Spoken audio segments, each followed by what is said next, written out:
Hello everyone, and welcome back to the Almanac Comicopia, your guide through the spectacular and spectacularly confusing DC Universe. Today's entry closes out our first chapter, Origins. That's not to say we won't look at some other characters' beginnings in the future, it's just that our story best starts here and continues with these characters. Here, in our fourth episode, we look at the genesis of Shuster and Siegel's Superman, undeniably the most influential superhero of all time. As James Vance points out in his introduction to the collected 1939-1942 Superman daily strips, the roots of the character can be traced back to Philip Wiley's Gladiator. I mention this because Alan Moore's Supreme, a comic that is a love letter to all things Superman, has its titular character meet with Jack Kirby, who in turn calls Supreme a Wiley type. All of this is to say that it would only feel right to point out that any would-be Superman clones are more squarely described as other Wiley interpretations, and it's just maybe their creators didn't know that. That's something I want you to have in mind moving forwards. On to the subject of Superman himself. James Vance informed me that Shuster and Siegel actually put together an entire comic book issue of Superman way back in 1933, the year funny books hit the stands, and a full 5 years before Action Comics #1, Superman's first appearance, took place. On screen now is the only surviving artwork from this rendition, since Shuster destroyed the comic in a fit of depression after it was rejected. They also pursued newspaper syndication for their idea at the time, but were rejected over and over and over again. Here are the covers to Superman #1 and Action Comics #1. The latter of these stories was Superman's debut to the world. These first stories from 1939 and 1938 respectively depicted the original conception of the world's most famous superhero in comic book form. However, Superman's popularity in Action Comics led to the McClure Syndicate's adoption of the character for papers around the country shortly after the release of Action Comics. With respect to this early period of writing, Shuster remarked, "In the beginning, we had a great deal of freedom, and Jerry wrote completely out of his imagination." Almost 50 years later, by 1986, a confluence of events, both fictional and not, finalized this Superman's story, along with many other characters. This Clark has gotten the Thomases treatment in Secret Origins Volume 2, #1, brought further to life by the art team of Wayne Boring, Jerry Ordway, Gene D'Angelo, and, of course, David Cody Weiss. Our introduction to Superman is this beautiful half-page spread, which tells you everything you need to know almost instantaneously, because the details are included where they matter. Notice the rivets of the rocket versus the plainness of the planets as one example. In my opinion, Boring and Ordway successfully capture the vibe of this very first Superman panel 50 years later. These events actually continue a prologue for Superman that was started in the 1939 newspaper dailies. On screen now is the first of these, The Superman is Born. In it, readers learn the name of Krypton, a distant planet so far advanced in evolution that it bears a civilization of supermen. Case in point, Jor-El runs faster than an express train and can jump hundreds of yards up a skyscraper just to see his newborn son. Jor-El, you're back! Nothing could keep me away, beloved. Lest of all those fools on our so-called Science Council. Secret Origins allows us to peer deeper into this moment and see a glimpse of the family life Clark would have had if something terrible wasn't about to happen. It's worth noting that this is something readers weren't privy to in 1938 as they cracked open the covers of their funny books named Action Comics #1, #2, and so on. Some notes about this panel in particular. Notice how Jor-El's hand extends beyond the bounds of the panel? This isn't of interest in this particular case, but is of interest as a technique. Also, as an aside, why is there so much detail on the tableware? I don't think it serves any narrative purpose, and it draws my attention away from the characters. The time spent detailing all of that could have been spent giving the characters even better appearances, in my opinion. This panel shows us the effects of the land quakes on Krypton. Jor-El decides, "That settles it. We're heading for our other home." This is a reimagining of the latter half of the second Superman Daily, Destruction Menaces, as well as the third one, Safe. Which version do you guys like better? I'm partial to the original for its clarity of details. Jor-El elaborates later on the page. "We've no choice. This isn't just another quake. Don't you see? It's the one I've been trying to warn the Council about. The one that means the end of Krypton." This panel establishes that Clark's father was prepared for the planet's destruction, making that opening panel of Superman #1 ever more plausible. I wanted to comment how intriguing it is to imagine Jor-El as someone seen by his peers as a tinfoil hat type, raving about the end times. In the original strips, The Terrible Truth, the shown earthquake is not yet the death groan of Krypton. Jor-El spends days in his lab discovering that the planet will die, which he then explains to his wife Laura in the omitted strip, Krypton Doomed. Then, in A Solution, shown on screen now, the couple laments that their son was born to doom. Laura remarks, How free and aloof those stars are. How distant from the impending doom. Oh, Jor-El, if only we too could be up there, safe to pursue our lives as we please. Up there, among those stars. There lies our security. I'll build a ship. An arc of space. We'll transport our planet's entire populace to another world. In the subsequent omitted strip, we get a glimpse of the Council poo-pooing Jor-El's finds. Shown now in A Strange Ship is a time-lapse of a few months, in which Jor-El finds that Earth is the only habitable nearby planet. Interesting. And that should the test ship work, that he'll make a full-sized spaceship at once. First, take a look at the strip titled Destruction, which shows how when Jor-El went to conduct the test flight, the planet's destruction began, and then speeding towards Earth, which shows Clark's escape while An instant after their glorious, self-sacrificing gesture, Jor-El and Laura perish in the earthquake's awful grip. Picking up once again with Secret Origins, we see the rocket in flight. I liked seeing this explaining away of another potential plot contrivance, how Clark arrived as a baby from such a distant place. The minuscule rocket, equipped as it was with an advanced type of warp drive, traversed the many light years of its programmed journey in only a few days. The penultimate daily from the Krypton section, titled A Perilous Arrival, shows how Clark arrived. Peril after peril is narrowly avoided by the rocketing space flyer. A great jagged meteor. The gravity of a giant sun almost draws the vessel to a molten death. Safety appears to have at last been reached when it finally streaks down into Earth's atmosphere.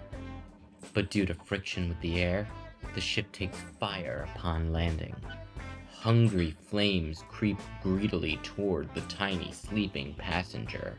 And now, here is the remainder of page 1 from Superman #1, somewhat of a reimagining of that final daily from this section. The Superman is here. The narration informs us that When the vessel reached our planet, a child was found by an elderly couple, the Kents. The infant was turned over to an orphan asylum, where it astounded the attendants with its feats of strength. this set of panels demonstrates the Schuster and Siegel way. Plain yet crisp artwork, putting the detail where it matters. In panel 1, look at the curvature, headlight, and grille of the car. as well as the bush placed out on the side. In panel 2, look at the 4 emanata lines drawing your gaze to the dresser over Clark's head. Similar techniques are echoed in the bottom set, wherein the Kents return to adopt Clark, and then are shown sometime later instructing him on the dangers and responsibilities of his powers.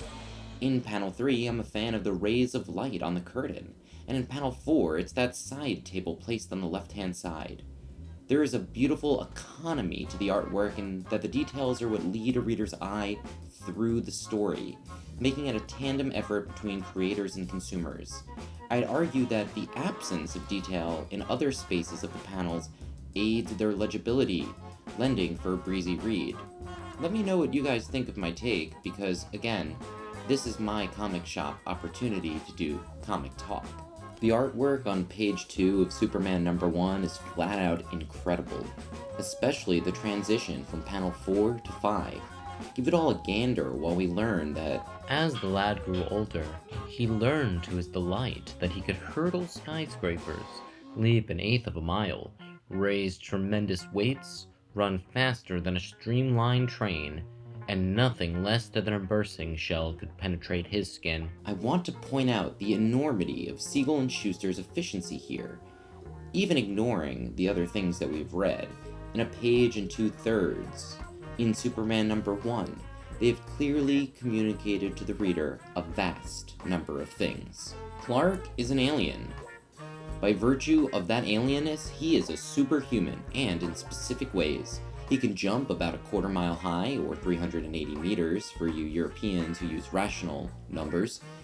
He can long jump double that, can easily lift 2,800 pounds, about 1,270 kilograms, can run 125 miles per hour, that would be about 200 kilometers per hour, and he is semi-invulnerable, which is concluded from a generous reading of the language here, suggesting that all force less than that of a point-blank artillery shell explosion, a bursting shell, would fail to damage Clark. In other words, you would need to generate about 3.4 million newtons of force to hurt Superman. Now, I don't necessarily think that that's what they intended, and I've included my calculation below in the description of the video for those of you who are curious about my science. Finally, despite his alienness, his parents treated him as a normal boy, warning him of the dangers of others' xenophobia and the importance of using one's assets to the benefits of their community. By the end of 2 pages, Schuster and Siegel, from nothing, if this is all you read, have delivered a realized image of their champion of the oppressed, an alien in both senses of the word, who is also an adoptee and double orphan. Sounds pretty woke to me when you put it this way. On screen now is the very first Sunday strip, which was published over a year after Action Comics #1, which we didn't even look at yet.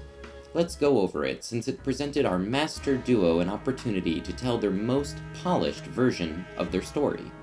For viewers who think the duplicity of events in the strips render them non-canon, please take a gander at the Scans Daily forum thread I've included below, where user Al Schroeder 3 makes a more than convincing case for their status as otherwise. Anyway, the next story beat for us picks up midway through the strip, with Clark thinking, I must become a reporter, get news flashes promptly, so I will always be on time to help. The 4 panels on bottom are yet more advertisements for moments to come. This realization of Clark's must come from his experiences in the strips To the Rescue and Just in Time. In the first, Clark discovers via the Daily Star newspaper that 10 men are trapped in a steel vault, facing death by suffocation. Clark just busts down the wall with what you'll come to regard as a trademark nonchalance. The men freak out. Sorry to bust in like this, gentlemen. Who? What? Police! Help! In the double-wide panel, the vault poses no challenge to Clark, who crumples it like putty. The story continues, in the next strip, with the would-be victims questioning how they were saved, and Superman sincerely replying, Sorry, I can't remain to answer that. When Clark reads the news later that day, the same story we saw him reading in the Sunday strip, He finds out that he was too late, and 2 clerks died before his arrival. Moving back to Superman number 1, we can further reason that Clark's want for a reporter gig suggests a lack of super senses for this version of the hero. A young employee of the Daily Star tells Clark, "You may see the editor now, but if you ask me, you're wasting your time." There's nothing like trying. He responds cheerily. Our earliest Superman still has his famous can-do attitude, and I frickin' love that. Of course, he's rejected for having no experience. Sorry, fella. I can't use you. These panels continue the Schuster and Siegel economy. For example, the entire wall behind Clark in panel 3 doesn't need to be solid brick for the function in the story to be perfect. Moreover, note where the bricks are shown. They don't clutter but frame. Clark thinks, I've got to get that job. These events are actually flushed out in a prior release, A Strange Visitor. Here we get our first glimpse of Lois, fiery as ever. Hell yeah! But boss, you can't. You simply mustn't discontinue my graft expose series now. Why, in a few days I'll be able to reveal the name of the leader behind this entire mess. The boss concedes, but also threatens. I warn you. Name him soon or it's back to the lovelorn column for you. Furthermore, the narrative reveals I'm wrong. Clark has super hearing to an extent. He spies a shady figure and ponders why Lois surreptitiously signals the furtive stranger to follow her. Finally, we see that Clark's There's nothing like trying from Superman number 1 was an overcorrection for his concerned thoughts. I'd much rather see what those two are up to. Next, in Superman Gets a Job, we find out that during his rejection by the editor, he's busy Eavesdropping on a conversation in a distant room. where Lois pays one weasel a whopping $40. Now I want only one more bit of information from you. He's dynamite. It'll cost you 500 smackers for that info. Have the dough ready tomorrow night. For perspective, she handed the guy about $900 to begin with. And now he's seemingly threatening her for 11.5 grand more. Damn, this is thrilling already. In order to make the latter half of this strip jibe with the overall continuity, I imagine that the conversation shown earlier from the top of page 3 in Superman number 1, where the editor flat out tells Clark he can't use him, precedes an off-panel moment where Clark insists, which then leads to the latter half of this strip, with the editor remarking now, I've found that the only way to rid myself of fellows like you is to give them an impossible test assignment. This would be an odd thing for him to say without Clark being shown as persistent, and he's not in panel. We'll see if we need to adopt a more nuanced understanding of true canon as we move on. Continuing the story is the strip His First Assignment, which picks up right when Clark finishes disrobing in the alley in Superman number 1. Here, he threatens Weasel for the identity of the big boss by taking him up to the phone lines and saying, Maybe a bird's eye view of things will make you feel like talking, eh, Weasel? Then, in the third degree, Clark walks Weasel along the lines, taunting him further. Well, how about it, Weasel? Are you gonna fess up and tell Papa all about it? No. If I talk, they'll take me for a ride. Clark won't take no for an answer, somersaulting and offering Weasel some food for thought. Alright, palsy walsy. Maybe you'd rather go for a nice little ride with me. Yo, this guy is nuts. In Superman in Action, we catch Soups post-flip, racing forward. Stop, we'll be electrocuted. Next, Soups wonders aloud if he can make the jump to the nearby building, and then purposely misses. Doggone it. Then, in Superman Makes Him Talk, he questions Weasel. You ever wonder how it would feel to fall a great distance and be crushed to a pulp? Only for the duo to land unharmed, with Weasel spilling the beans that Jack Martin is the man of interest. The final panel leads us into the next strip, with Martin and a crony eyeing Lois. In a little gunplay, Weasel tips off Nikki, whose men are waiting with Tommy guns. Look, he won't die! The cronies call out while Clark menacingly jokes. Glad I can't say the same for you. Then, in Is Superman Late?, he spares the goons, leaving them with machine gun neckties. Nikki immediately spills the beans that Martin has Gone to the Daily. Quiet that girl reporter. We find out in the next panel that The Man of Steel focuses his telescopic vision upon the distant newspaper building. catching Martin threatening Lois. Into that car, quick, before I plug ya. Cool beans! Clark's got augmented sight, too. Here's a slice of interstitial storytelling from the Thomases.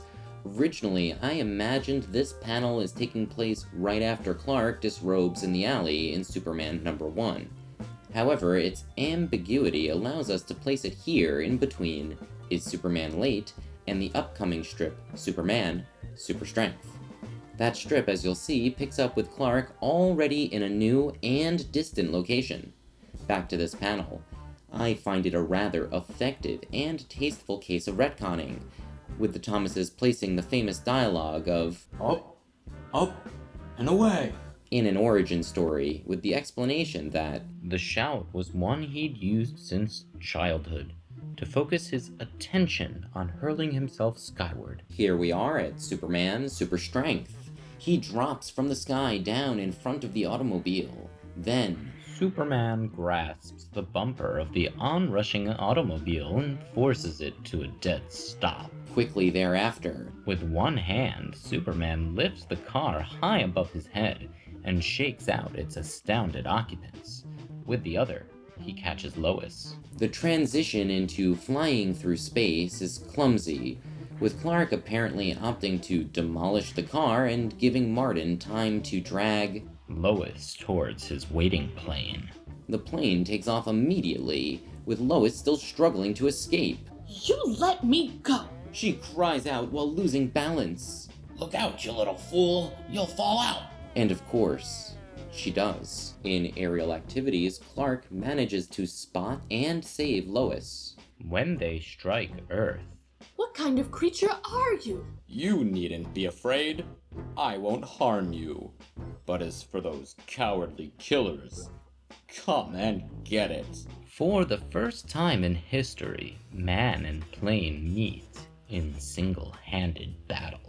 Unwelcome Passenger is next, featuring Clark barely grabbing the tail of the plane before riding it like a horse. Nice! The men inside rightfully freak out. He's reached the wings. Throw him off. I can't. He ain't human. Victory and Danger sees Clark Clinging to the plane with bulldog tenacity, as he rip and tears its wing to shreds. check out the fabulous artwork in this strip. The middle panel is breathtaking. Unfortunately, since women are stupid and emotional, Terrorized by the incredible drama in the skies, Lois runs blindly, fear-crazed, unseeing until she blunders into Quicksand! Help! next, and safe again, we see Clark hearing the cries and rescuing Lois. Ooh, you're hurting me! Next up, on time. Hold me tight. I'm afraid. I'll be delighted. Meanwhile, the chief is losing his mind. Where in blazes is Lois Lane? We go to press in 5 minutes. May I assist you?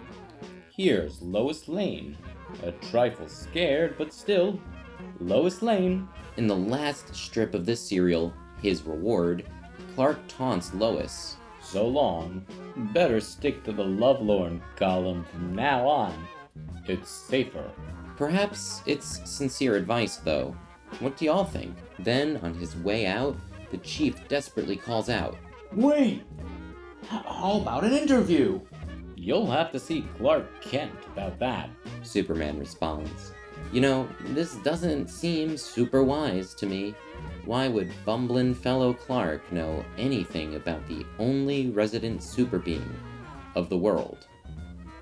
In order to make the rest of the strip jibe with the rest of the canon, we're going to lean heavily into the use of the word later in Later, when Clark returns to the newspaper office and gets the job. Back in Superman #1, now on page 3, we should imagine that this phone call and Clark's spying take place just before the end of the His Reward strip.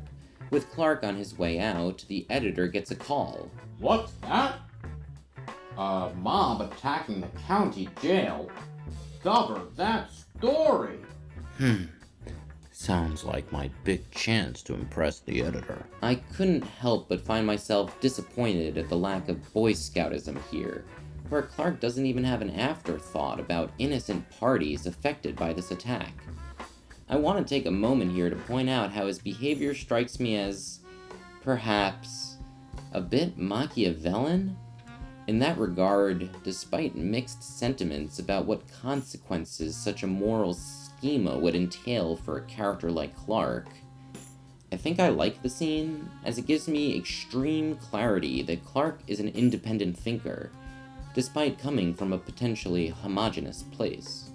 Ultimately, based on what I've seen so far, I see Clark as one who might be willing to do morally gray, or at the very least rude, things to accomplish acts he deems as good, and I think his radar for what's good is fairly accurate. Moving on, in Superman #1, we're treated to this little isolated panel that shows the explicit passage of time, just like we've seen the Secret Origins team do. I really love these little moments, and this cute little ribbon, what do you think it is? Is it just the design? I'm not sure. Regarding that explicit passage of time, it sort of allows for a pocket where retconning won't automatically destroy what came prior. And what you see now is what the Thomases decided happened during that explicit passage of time. The mob busts in on a solitary guard, threatening, Cough 'em up. while brandishing a tremendous 2x4. Good, take 'em! It's no skin off my behind. The cooperative policeman is a nice touch, I think, showcasing how the burdens that fall upon the superhero are often the consequence of officials failing to do their jobs, intentional or otherwise. I don't read this police officer as particularly happy to give up the prisoner. What do you think? Back to the original story, we see Clark earning back my faith, if only a little bit. This prisoner's fate will be decided in a court of justice. Return to your homes. Clark makes a reasonable demand without raising his fists.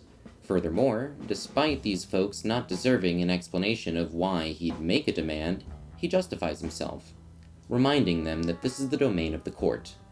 When they decide they're going to Rush him! he proceeds only in self-defense, his single strike depicted as very realistic in both its arc and victims.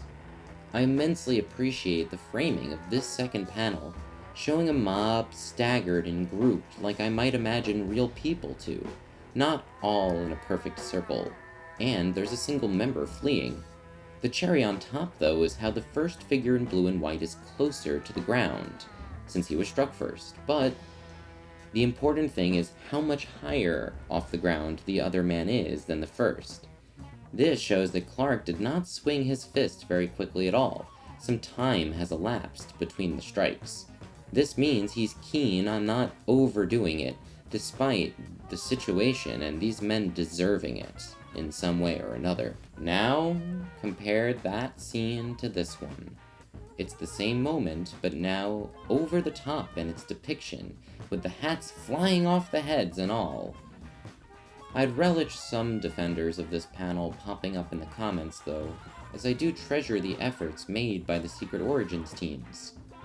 I feel like the previous example sort of spoke for itself, but here the narration needs to assure us that long hours of practice in pulling his punches served young Kal-El well, else there would have been fatalities, or at least broken jaws, among the would-be executioners. I find my first critique of Schuster and Siegel here in these panels after Clark subdues the mob. But first, my compliments. I really enjoy this lettering style with large ellipses and em dashes, as well as the use of underline on the word R to make up for the medium being in caps lock. The use of hatching in the top right of panel 2 efficiently suggests a roof. When asked who he is, Clark coolly replies, A reporter. which is somewhat odd since I've never seen a reporter dressed like that, nor one engaged quite so readily in fisticuffs. My problems now start with this oddity and progress from there. It's sincerely hard to visually discern that the man standing in the background of the first panel is the prisoner, and that it's because he overhears his savior introduce himself as a reporter, he offers the quote red hot story quote in the second panel. The interaction is still bizarre to me because of the lingo. We'll let you in on a red hot story. It sounds like he's doing Clark a favor, not like he's eager to repay it, which contradicts the nature of the scene. I think that Secret Origins does this scene better in almost every way. It's visually much more clear, and also the added before Clark says he's a reporter helps sell the scene. Also, notice the prisoner's dialogue changed to, Well, here's a red hot scoop. we're treated to a change of scene now, with the middle row of panels functioning as an exquisite transition and establishment. After the top of the page, wherein Clark received an info dump alluded to in the Secret Origins version, and then leveraged it via telephone to secure the job he was basically rejected from earlier. The lack of suspicion directed towards Clark by the chief is almost comical, back to what's on screen. The middle panel of the three is by far the most detailed of the comic, and I do say it feels warranted given its function as the establishing shot. Lastly, the use of shadow in the third panel is really friggin' cool. That being said, the dialogue is corny as anything here. As B sings her number, she does not realize she is being closely observed by the greatest exponent of justice the world has ever known. What hyperbole! The singer, B, was the person named in the aforementioned info dump. Say, what are you doing in my room? She asks, to which Clark too casually replies, Waiting for you, naturally. sounding just like a stalker. This transitions us into a scene where she tries to shoot Clark, who in a totally believable feat, and is explained by the narration, Crushes the automatic's barrel out of shape. You little vixen. then, grabbing her wrist, he inquires sinisterly, Are you ready to sign a confession? Or shall I give you a taste of how that gun felt when I applied the pressure? You're hurting me! I can't tell if this woman, who just admitted to the murder and tried to kill Clark, lying throughout the entire process, is still lying about the pain. The expression on Clark's face feels genuinely frightening to me. I think this scene is a great source of inspiration for evil Superman archetypes. Here's the same moment from Secret Origins. I'm gonna alternate on screen now between both versions a few times to see if you notice the change that complements a more modern reader's understanding of Superman. Yup, you did see it. Look at the change in his body language. It severely reduces how menacing he is while preserving the original threat. That's actually where Superman #1 ends and the original story, the very first one published, Action Comics #1, begins. Despite this cover being a famous image that I've seen before, coming off the previous context where Clark was so frightening, I'm afraid of him in this scene too.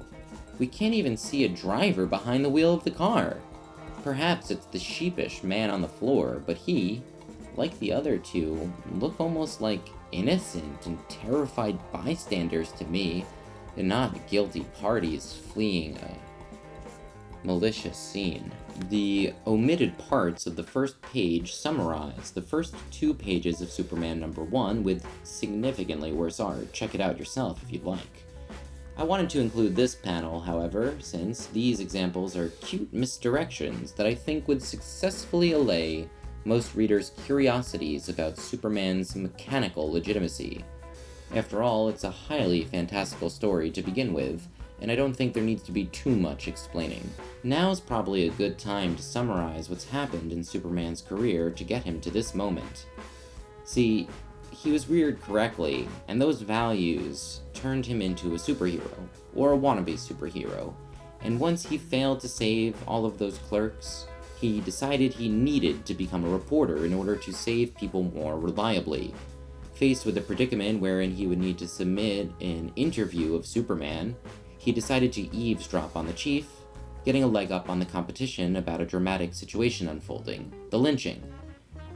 Once he saved that intended victim, that victim info-dumped about a real murderer, the singer Bay. And now, Superman, in an effort to secure the reporter gig and/or commit justice, needs to resolve that thread. Immediately after the previously reviewed scene wherein Clark confronted B, he virtually kidnaps her, bringing her to the governor's home. That's where we are now. Unfortunately, Clark continues to be a truly terrifying presence in this scene. Some considerations might make his behavior slightly less bad. First, he did knock on the door, only to have it slammed in his face in panel 1, with the butler locking the door, click, and saying, with respect to Clark's so-called urgent business with the governor, that he can See him in the morning. As you've assuredly soaked in by now, Clark's response to that is busting down the door and shouting, I'll see him now. Second item of consideration for his behavior. An innocent woman will be executed if he isn't swift enough to act. So this situation seems to trump Clark's prior respect for the law, a respect evidenced by his invoking the courts to non-violently disperse the mob, although unsuccessfully. In the face of being told, This is illegal entry. I'll have you arrested. Clark's only concern is, Are you going to take me to the governor? that being said, he is totally, absolutely unapologetic in every way, in every moment of the execution of his actions, which includes the destruction of a private and innocent citizen's property, and definitely the traumatization of this butler.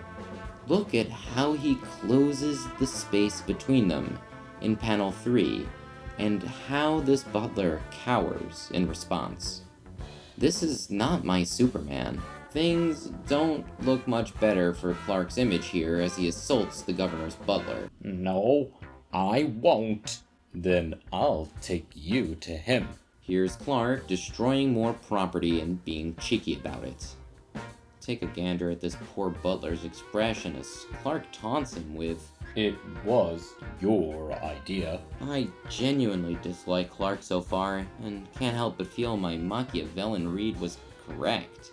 He doesn't apologize or introduce himself to the governor, ignoring the governor's What's the meaning of this? to instead declare, in a fashion that could in no way ever be described as normal, that the innocent woman, Evelyn Curry, is to be electrocuted in 15 minutes for murder. I have proof here of her innocence. A signed confession. this just does not work for me. Based on this guy's behavior, the governor could easily conclude that this man could get a signed confession from anyone for any reason. Ugh. I'm gonna take a moment to talk about the art now. Although it's been mostly inferior in Action Comics #1 compared to the daily strips, certainly the Sunday strip, and the Superman self-titled comic, I will mention how much I like the use of this single painting on the wall on page 4 of Action Comics #1. It sort of functions as a way of understanding how the characters move around the room. Furthermore, while it's not art per se, the inclusion of this non-diegetic timer really aids the sense of stakes. I also prefer that it's non-diegetic because I don't want the characters to be obsessed with the passage of time. I want to feel obsessed with the passage of time. Plot-wise, Clark is very lucky that the governor is either so terrified or so dedicated to the people he serves that he acts on behalf of the evidence, especially after Clark insists. Don't you realize I've proved she's innocent, and you alone can save her? Here's my favorite moment of this comic so far. I can't help but adore the pairing of the lucky Clark noticing, Good, I'm not mentioned. as if he couldn't think of a reason why the governor would stay quiet about a creature such as himself, alongside the governor, demonstrating just how freaked out he really is. We see him speaking starkly to his cabinet, as one on the receiving end of Clark's intrusion rightfully should be doing. Gentlemen, I still can't believe my senses. He's not human. Thank heaven he's apparently on the side of law and order. I really like the art in the second panel with the hash marks on the table, showing a sort of reflection of the lights, and the sentiment of the room being readable via body language. I appreciate that the comic isn't unnecessarily wordy. The Secret Origins version of events further justifies my compliments to the previous scene. There are far too many words seeking to accomplish the same goals that Schuster and Siegel accomplished. While it would be perfectly rational to understand the Chief's dialogue to mean, "Have you ever heard of this guy before in your life?" that wouldn't make sense given the context of the events that were published after but took place before this moment. So instead we need to interpret this as meaning, "Did you ever hear any news of Superman?"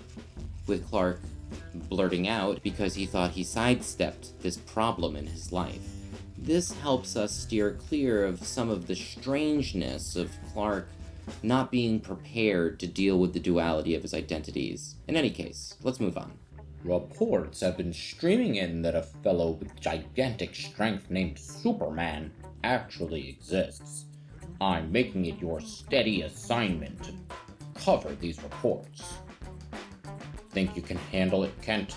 Paying attention to the language choice of "actually exists" allows us to fit this in nicely with the other scene. Behind the scenes, we can imagine that the Chief has acquired new information further confirming his belief in Superman, and that's why he is returning to asking Kent if he's going to handle it. However, that does not explain Clark's overly bizarre response. Listen, Chief, if I can't find out anything about this Superman, no one can. Maybe it's supposed to be a nudge nudge wink wink situation for the reader, and the emphasized text isn't diegetic, but still, what a bizarre response. Clark is a nascent reporter who's lucky to be given such an important assignment. Why the cockiness?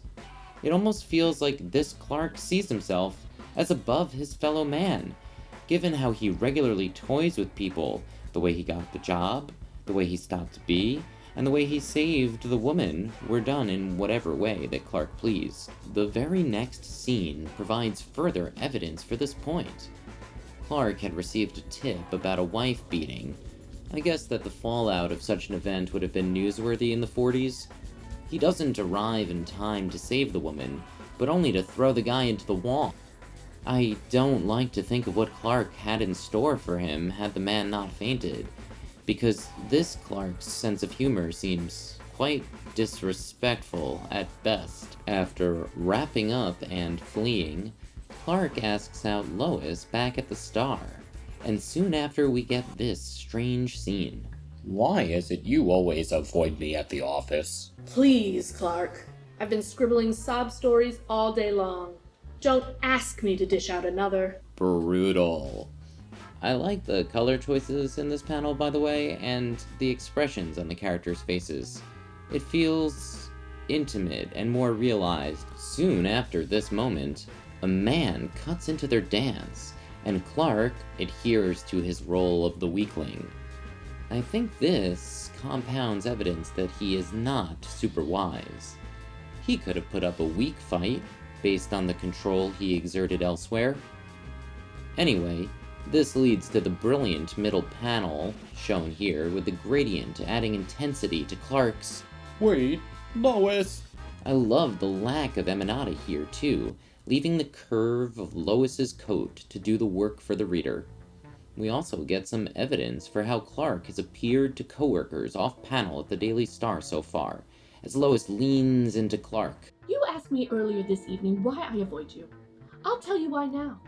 It's because you're a spineless, unbearable coward. This scene left me wondering why Clark immediately got into uniform after Lois drove off.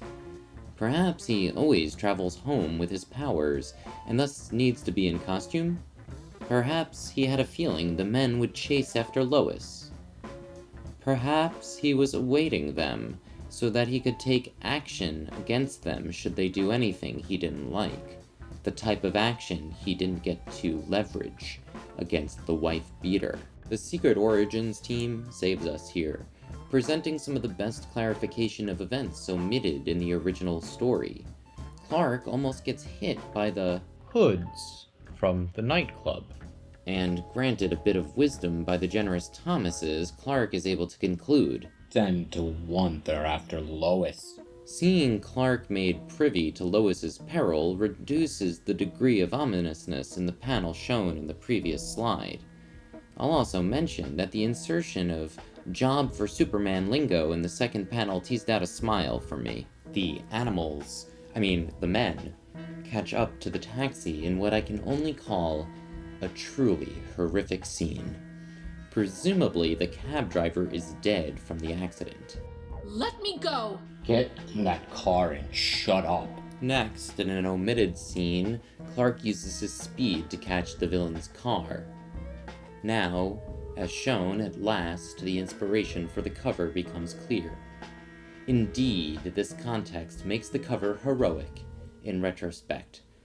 What a sigh of relief did I breathe. Strangely, though, Clark calls Butch by name while chasing after him in the omitted section of this page. I think it's an error and not intentional writing for Clark. If you've read the comic, please let me know what you think. As opposed to the other interactions Clark has had, this felt like a more appropriate use of force, somewhat like with the mob, leaving the men to merely fall out of the car, and not striking people unnecessarily. This section transitions us out of Clark saving Lois and into the next scene. I really like these panels for their art and for their character building. First, even though Lois accepted Superman's help home, when he says, I'd advise you not to print this little episode. the threat legitimately jars her, solidifying my opinion that Clark is a scary guy. Even if his remark were lighthearted and barely sincere, I think it would be irrelevant, since Clark should know what would have happened to Lois if he didn't save her. Now is not the time to be joking. Next, the threat level feels notched up based on the grip he has on her lower arm. Moving on, we'll look at panel 3 before number 2. Clark, despite hearing why Lois wasn't into him, leaned further into that personality, pleading annoyingly. I'm sorry about last night. Please don't be angry with me. Next, a comment about the implications of panel 2. What appears to be first thing in the workday, Lois rushes to the editor, informing him that, I tell you, I saw Superman last night. Are you sure it wasn't pink elephants you saw? the chief rudely responds, is Clark actually ahead of the feminism curve? Considering that the chief genuinely believes Superman exists at the moment and assigned Clark to cover it, his treatment of Lois here is downright disgusting. Going back for just a moment, I wanted to showcase another positive inclusion from the Secret Origins team. I appreciate that there's this final interaction between Supes and Lois that isn't threatening. Goodbye, for now. Wait! I want to talk to you, learn all about you. How'd he know I'm a reporter? I'm sure not wearing my press card. I especially like this moment because it shows just how smart Lois is, noticing Clark's mistake and what it might entail. Clark now travels to Washington, D.C., for reasons totally unclear to me, as he was assigned a task in South America by the chief. While here, he does legitimate reporter work, omitted on this slide, catching a scoop on camera involving a suspicious lobbyist. Here, we see him following up as Superman. I included this image because it was again suggestive of a brutish and vengeful Superman. Great food for creators and aficionados of the evil Superman archetype. Superman is up to his old tricks, playing on the telephone lines with this suspicious lobbyist, who cries out, Stop! Stop! We'll be electrocuted! No, we won't. Now, I don't personally have a problem with these actions of Clark's, but we must recognize that they are definitely violating the lobbyist's rights, and that should impact our opinion, our evaluation of this version of Superman. I wonder if we could jump all the way to that building. No, don't! Missed. Doggone it. Clark knows that this is an effective strategy, so even though in real life, Schuster and Siegel are probably just cutting a corner due to the burden of how many things they needed to produce each week, it doesn't take away from the comic for me. Why wouldn't Clark troll people in this way, taking them up to the telephone wires, trying to jump to a building he easily could reach, and missing intentionally? Strangely, this is exactly how Action Comics #1 ends.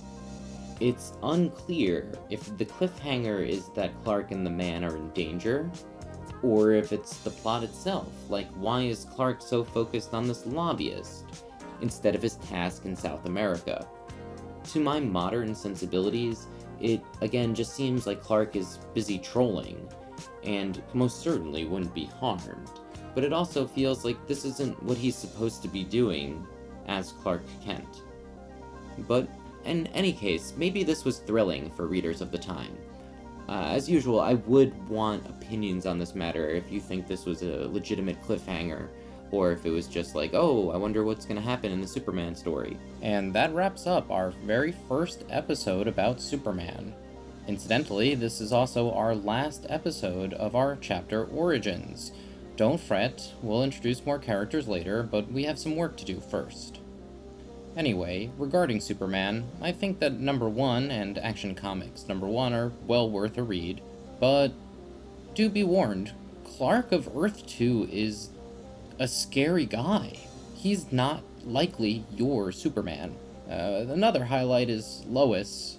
Lois is more similar than I would have imagined, and I appreciate that. In any case, we'll be continuing Clark's story in the very next video, part of our next chapter, The Big Two's Beginnings.